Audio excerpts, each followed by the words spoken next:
I'm speaking now with Tony Kevin. He's a former Australian senior diplomat and an independent commentator now on foreign affairs. Welcome, Ambassador Tony Kevin, to the Unity for J vigil. Where are you speaking to us from? From Canberra in Australia. You're in Canberra, in the capital. Okay, so thanks again for joining us. You are one of the few former or current government officials anywhere in the world, really, who have spoken out on behalf of Julian Assange. And my question is, when did you first decide to do this, and why? It was shortly after the Bradley Manning disclosures of the terrible massacre from the air in Iraq and the publication of that in WikiLeaks. I became very interested in Julian Assange's positive role in world affairs. And when did you first make known your views about him, and what was your position at the time? From the very beginning, Joe, I was determined to say that this man is performing a public service in the interests of free expression and journalism, and I made that known through my social media opportunities. While you were still serving the Australian government? No, I retired in 1998. What were the reactions from people to your call? Was it all positive or negative, or probably a mix, right? Julian Assange is a very polarizing figure in Australia. There are people who think he's a traitor to our alliance with the United States, which protects us. And there are people who think that he's a fighter for human rights and freedom. People do fall into those two camps pretty quickly, and I'm in the latter camp, which I'm glad to say seems to be growing. And the negative reactions, were they quite fierce? Because if you'd stand up for Julian Assange today, it's gotten to be, maybe in those days when you first started, but certainly since the 2016 election in the U.S., the idea is that he somehow was a traitor to the Democratic Party, not to the United States so much. So has that increased the reactions to you, negative reactions to you?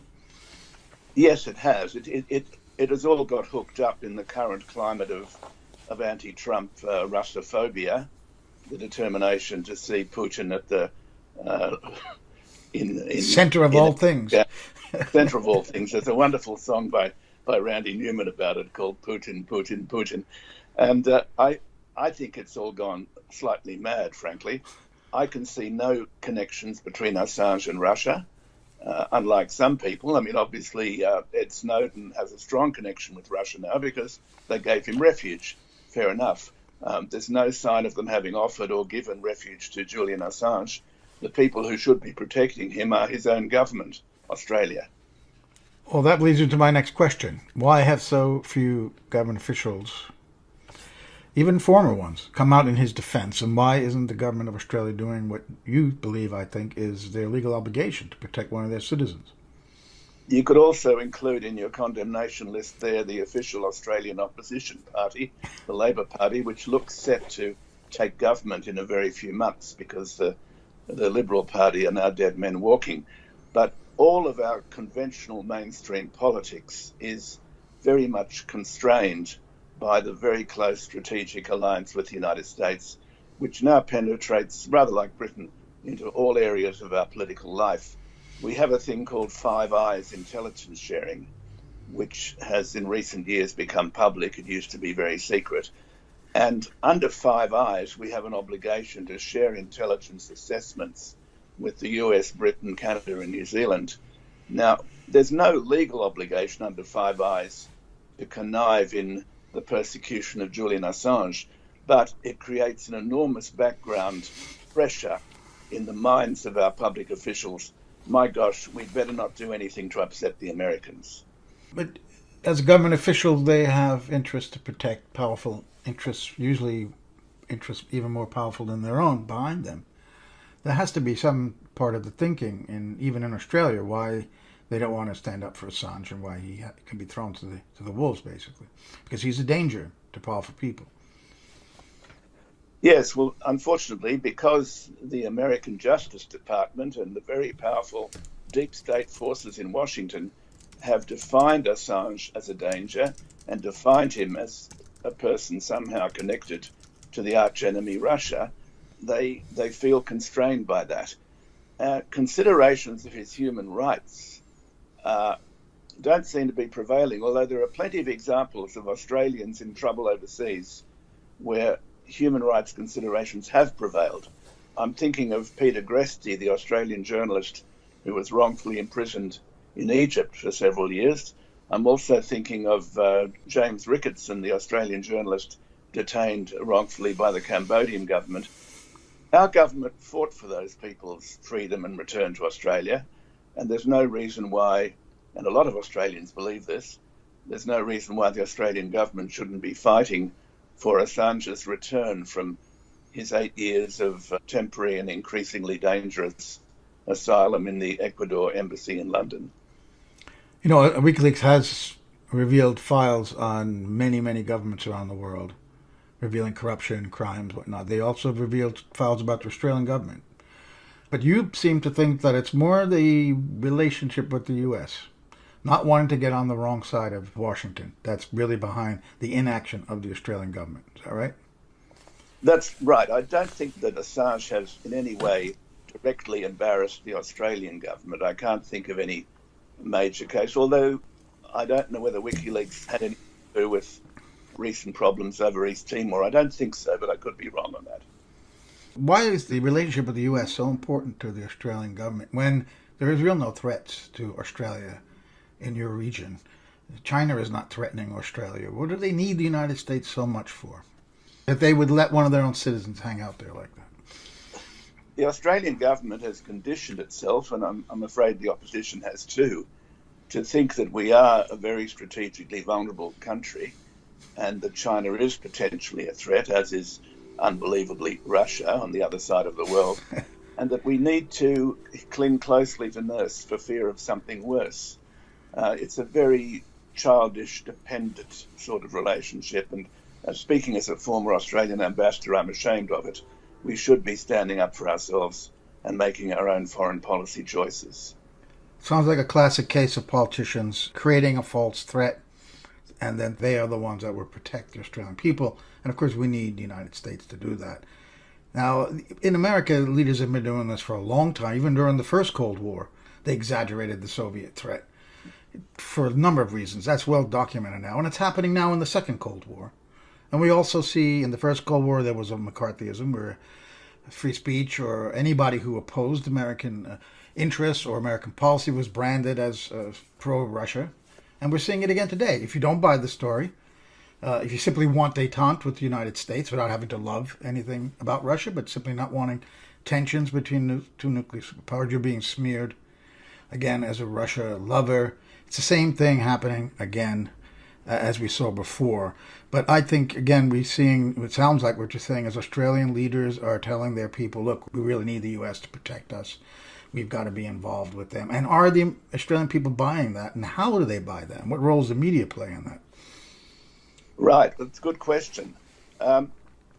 Like America, we have a thing called Inside the Beltway. We don't call it that, but we have the same thing. We have a political, journalistic elite around our capital city where I live, Canberra, which comes to common judgments on these sorts of things. The Australian people, once you get outside that elite, still have a sense of decency, still have a sense of fair play, and will not buy this shit, excuse my language on air. But unfortunately, inside the Canberra Beltway, there is this realpolitik, so-called realistic wisdom. Actually, it's completely unrealistic that, look, whatever Assange has or has not done, he's expendable, and we have to stay on the right side of Washington. And in Washington at the moment, there's obviously a very strong anti-Trump, anti-Russia, anti-China drive, and we have to go with the flow of that.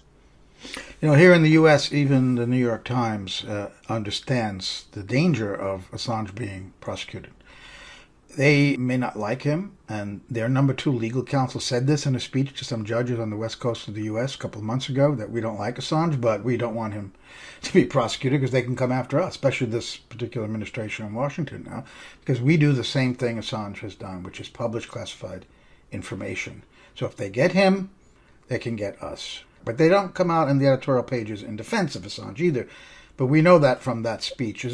How does the media, at least the non-Murdoch media in Australia, understand that if Assange is prosecuted for publishing true information, that they could be in trouble at some point down the road?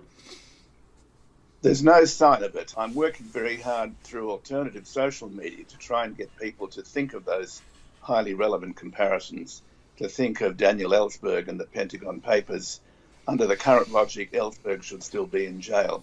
To think of Woodward and Bernstein and the Watergate break-ins. Woodward and Bernstein should be in jail.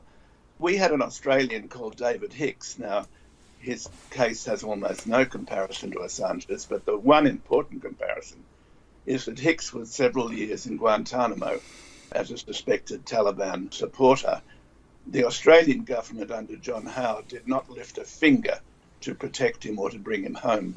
Strangely enough, it was left in the end to an American military lawyer, Michael Morey, a hero, I think, to fight for Hicks under American law in American courts and to succeed in him being released and brought home, much to the chagrin and embarrassment of the Australian government, which had done absolutely nothing for David Hicks. So I want people in Australia to be aware of that historical comparison. It's highly relevant. You think something like that could happen in Assange's case, where someone could step forward? Because right now, if he steps out of the embassy, he'll be arrested and most likely extradited. I don't think there's any chance that he won't be. And he'll probably never see the light of day again. What possible relief could there be? What way out is there? Do you see one for Assange right now? There is a way out that I can see, which requires a certain exercise of courage and decency on the part of an Australian government, whether this one or the next one, which is, I hope, coming very soon. And that is for the Australian government to, first of all, make aggressive representations in London to have Assange's jumping bail charge set aside, because the Swedish government has withdrawn all prosecution. So it wouldn't be beyond the capacity of the Australian High Commission in London, our embassy there, to prevail upon the British government to waive that or set it aside. The next step would be, and I don't want to sound like a John le Carré novel, but things happen, would be for the Australian High Commissioner to drive in his car to the Ecuador embassy to pick up Assange, to drive him under the High Commissioner's protection, possibly with a British police escort, straight to Heathrow Airport onto the tarmac, onto a waiting Australian Qantas plane, because we actually have a direct Qantas flight, the Australian National Airline, from London to Perth without stops. And once Assange is on that plane, there is no way he could be touched by the Americans until he gets to Perth. It would then become an issue for the Australian government and the American government what to do with Assange. But I believe that no Australian government would dare to extradite Assange to the United States without a proper legal process, without a proper charge tested in an Australian court. But do you think that could really happen legally, that once he steps out of the embassy, he's on British territory? I don't think the Australian government has legal rights over even an Australian citizen in another country's sovereign territory. Is that right? Well, if the Australian ambassador, High Commissioner, walked into the Ecuador embassy and walked out hand in hand with Assange and put him straight into an embassy car, I cannot see Assange being arrested if the Australian government had taken the legal steps beforehand of clearing it with the British government to say, look, this is ridiculous, we're going to take him home. I don't think they'd be able to clear it with the British government very easily, would they? I mean, the power relationship is certainly the other way around. Britain has traditionally more power over Australia. I would question and they're in that. Britain. And they're in Britain. I would question that. The British government is on the ropes, and they're very weak at the moment. And I think a firm and assertive defence of Australia's citizens' consular rights, as in the case of other countries, Cambodia and Egypt, would actually work if the Australian government had the gumption to push this to the point where it needs to be pushed. Oh, I'd love to see them try it. I don't know if the British police would give them an escort. They might set up a roadblock. That's me. Well, I'm pushing this proposal seriously because what else have we got? I mean, oh, it's brilliant. I haven't heard that one before, actually. I've heard a lot of silly ideas, but that one's not silly, yeah. The alternative is just to wait for Assange to starve, to freeze to death, or to give up. Whatever the alternatives are, they're very bad, so this is an argument for trying something. I think I may have left out something in the Australian-U.S. relationship that could be important, and you'd know more about this. What kind of aid comes from the U.S. to Australia, particularly the military and the intelligence services? Well, the intelligence aid is something of a poison chalice because it means we're exposed 24/7 to American disinformation and propaganda about the world, and naturally it influences our strategic community in negative ways. We've lost our independence of strategic assessment, I believe. We don't have any aid from America. They don't do us any favours. In fact, we do them a few favours. We host a very important electronic listening post and control post in central Australia near Alice Springs at a place called Pine Gap, which is a top nuclear target in the event of a nuclear exchange between America and either Russia or China. Pine Gap is used for targeting, for satellite, for surveillance, for everything, and it would be a top-ranked target. So we also have an American visiting base. It's a constantly rotating presence of the US Marines in Darwin in northern Australia. So we host American bases in Australia. I don't think we owe the Americans anything, really, except our imaginary security guarantee. We have this fond belief that if we are attacked by anybody, they will come to our assistance. There is no guarantee of that whatsoever. Well, that's what I was just thinking. What does Australia get out of this? Even in the Five Eyes arrangement, you're pretty much obliged to give stuff to them, but they're not necessarily going to give you things that the Australian security services might need. Correct? Well, they give us mountains of stuff, but it's all the American view of the world, which is a very suspect view at the moment. Ultimately, it comes down to a question of Australia asserting its sovereignty as an independent nation against anyone, including the United States. And they would have to do that to defy America, who wants Assange more than anyone, especially the CIA after Vault 7. So they are doing the bidding of the U.S. and not getting much in return, just to sum up what we've been saying here. Is that right? You've hit the nail on the head. Australia needs to reassert its belief, which we had in 1949 when we helped negotiate the UN Charter and the UN Security Council rules. We need to reaffirm our belief in multipolarity, in a concert of independent and sovereign nations who come together in the cause of international security. We have to get away from this idea of us and them, that we are the good guys and Russia and China are the bad guys. There are no good guys, there are no bad guys. There's simply a multipolar world in which Australia as a middle power has to navigate its way. I'm not saying we should be anti-American, of course not, or anti-British, but we need to rediscover our independence of outlook. And if Assange came home to Australia, obviously he's not going to be doing WikiLeaks stuff from Australia, but he would be a very important voice in Australia's public foreign policy debate, and I would welcome that voice. Well, I've been talking to Ambassador Tony Kevin from Canberra, Australia, and I really thank you so much for giving us just a few minutes to take part in the vigil for Julian Assange. Thank you. Thank you, Joe. All the best. Bye-bye.